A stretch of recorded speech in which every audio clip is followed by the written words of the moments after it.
දින දෙයෝ ගෙටගෙන වික්දෙනවා අපටත් දවසක හඳ පායනවා එදාට අපි මල් පැණියෙන් නානවා බ්‍රෝ රෙන්ට් සල්ලි ට්‍රාන්ස්ෆර් කරා ෂිට් අමතක වුණානේ දැන් දාමු අපටත් දවසක හඳ පායනවා ඇයි මොකක්ද අවුල නෑ මේ මොබයිල් බෑන්කින් ඇප් එකට යන්න දෙන්නේ නෑනේ සල්ලි යවන අනිත් ඇප් එකට ලොග් වෙන්නත් බෑ මාර වැඩේ කියන්නේ මේ ඊමේල් එකටවත් FB එකට ලොග් වෙන්න දෙන්නේ නෑනේ කොබලු මේක නම් ෆෝන් එකේ අවුලක් නෙමෙයි පුතෝ කවුරු හරි හැක් කළා වගේ උඹ මොන හරි මගුලක් කරාද නෑ මං අර මේ ගෙදර ඉඳන් හම්බ කරන්න පුළුවන් කියලා ඇවිල්ලා තිබ්බ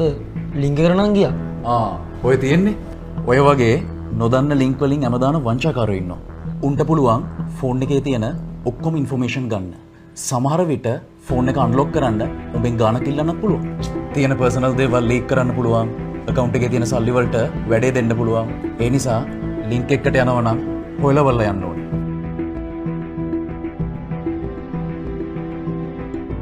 නොදන්නා ලින්ක්ස් ක්ලික් කිරීමෙන් වළකින්න